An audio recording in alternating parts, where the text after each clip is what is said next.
Under Kamala Harris, 10 million people have come across the southern border into this country. We have no idea who they are. They're coming into our communities. Crime is increasing. It's just amazing how Charlie Kirk has, I guess, facts to support his claims. Yes, sir. Okay, so I tend to lean liberal on a lot of issues, but specifically on immigration, when I hear about like the Haitians in Ohio, taking over cities, and the thing about eating people's pets, I don't know if that's true. It is true. But I was wondering if you could speak a little bit on that specifically, and I'm kind of torn on the election, so if you could also speak on if we have more instances like that in the future if Kamala Harris gets voted. Yeah, it's a great. First of all, thank you for coming up to the mic. And I want to try to win you over as a liberal for Donald Trump. So you're going to give me a chance, okay? I will, sir. All right, okay. That is a true open mind. So I appreciate that. Number one, we have accepted 5% of the Haitian population in this country in the last couple of years. I have nothing against Haitians. I know some Haitians. We can all agree when you accept 5% of any country's population, in addition to all the other mass migration we have, it's too much, it's unsustainable, and a government must start from this core premise. It must have an obligation to fulfill a better life for its own citizens before it opens its border to non-citizens. It's a very, very basic, fundamental thing. And as I said earlier, everybody in this audience is seeing their future worse off than their parents for the first time since George Washington.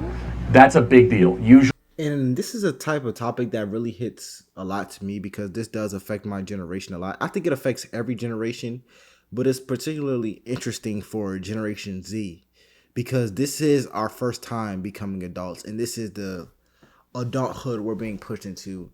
And the fact that people can't acknowledge this illegal immigration on the extreme rise, and they just think it's okay, look at the life that they're coming from.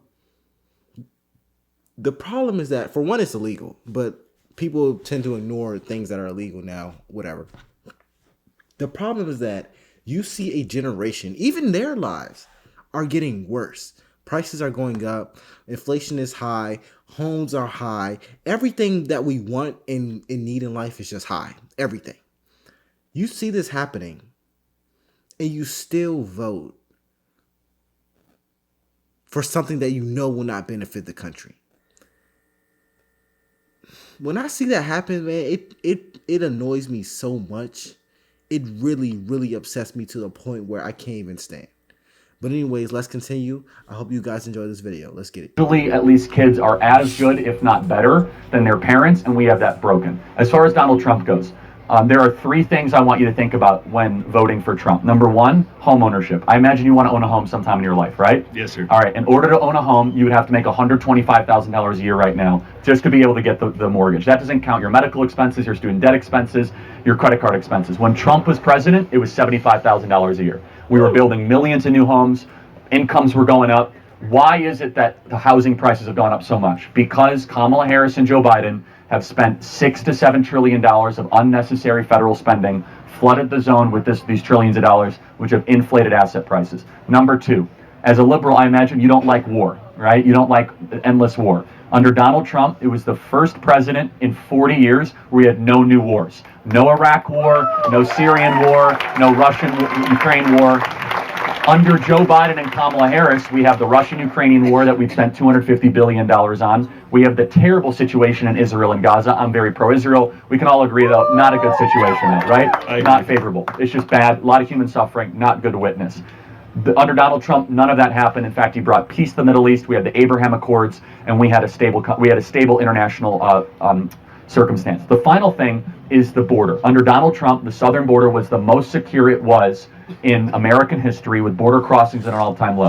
Under Kamala Harris, 10 million people have come across the southern border into this country. We have no idea who they are. They're coming into our communities. Crime is increasing. They're eating ducks and geese and cats in Springfield, Ohio. One thing about Charlie Kirk, and whether you dislike him or like him, that kind of negates the point. That actually touches on what I'm going to say. One thing about Charlie Kirk, when he discusses presidential candidates or when he discusses politics in general, one thing he does is stays on topic.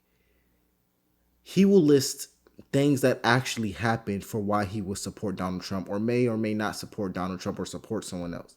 He listed real things. The reason I'm bringing that up is because when people talk about, or at least when I see online, people talking about the Democratic Party, particularly, and they say, and someone asks them, why do you support this? Why do you support this person? They never really bring up policies. And it really confuses me because I know the Democratic Party has done good things because the world is not a monolith. They've done good things the same way the Republican Party has done good things. But how come the Republicans or the conservatives, I guess, are the only ones who are able to sit down, who are willing, not even able, who are just willing to sit down and talk about why they are on this side? Charlie Kirk goes to college after college. It's like he wants to be in the spotlight. He wants that attention. The only time I've seen a Democrat do that is this one young man who went on Jubilee versus the 20 Trump supporters or so on. That's the first time I've seen that in a long time. And that video went super viral. The reason it went so viral is because Democrats just tend to not go in public places and discuss their goals. They don't do it. And I'm not making this up. They do not do it. But Republicans are willing to do it. They know why they support this thing. They know the good in this thing. They know exactly the good in this thing. And they're willing to talk to anybody about it. Democrats will not do it. And I'm not making this up. If you can find me a video, please send it. The one young man who went on Jubilee, where that video almost got 10 million views or 6 million views, it went super viral. He was the first person I've seen in a long time, years, who actually sat on stage and was willing to be confronted on his Democratic policies. Him, maybe Destiny the streamer. It's not many. But anyways, it's just amazing how Charlie Kirk has, I guess, facts to support his claims. Let's get back into it. And that's just like a silly example. It's totally true, by the way. Why? Yeah, go ahead. Why? When I looked it up, because the reason I'm asking you is because there's a lot of misinformation. I feel like because when I first heard about your side of the story is what I heard, and then after that, I was hearing that there's no proof of that. So why is that? Well, there is proof. I mean, we have tons of video I could show you of residents saying that my cat was taken by a Haitian yesterday morning and was grilled on an open fire. They won't accept it as a police report in Spring. I know way too much about Springfield, Ohio police reports right now, but they won't accept it as a police report because it's an animal control problem. It's just, again, you have to just look at the residents. Either they're all lying and they're all in on it, or there's something to this. I'm not asking you to vote for Trump based on, cats being kidnapped and grilled and barbecued. I am saying, though, that it begs a question of, can we sustain 10 million people? I want you guys to understand how many 10 million people is. We have 10 million illegals that have come to the country, which is the population of New Jersey. Okay, that is an unsustainable amount. Under Donald Trump, we had the border secure and it will stay secure. So those three things. We had a great economy under Trump and it was easier for you guys to own homes. We had no wars and you guys are closer to World War III than ever before. You guys that are all, by the way, military age, I hope you don't get into World War III because you might be drafted under the current circumstance and you guys might laugh. But think about who is endorsing Kamala Harris. Dick Cheney, Leon Panetta, Liz Cheney. These are the warmongers of 20 years ago that got us into these wars. So I am not fear-mongering here, guys. The people that got us into these failed wars, by the way, this is 9/11 today, and we remember what happened on 9/11, and then we remember our terrible reaction on 9/11 when we decided to invade Iraq and Afghanistan. Let us never do that again. Let us never invade sovereign countries. Amen. And I think you would sympathize with that. I agree. And this is why we're seeing Bobby Kennedy, Elon Musk, Tulsi Gabbard, people that are card-carrying Democrats, vote for Trump and voice support for Trump, because what's happening at the Democrat Party is this very sinister combination. It's a party of censorship, it's a party of war, a party of open borders that is against actual traditional liberal values.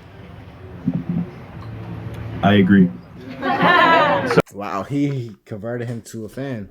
Or not a fan, but a supporter that fast.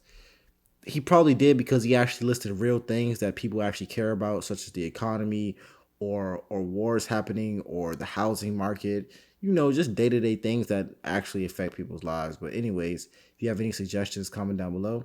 I'll see you guys in the next one. Peace.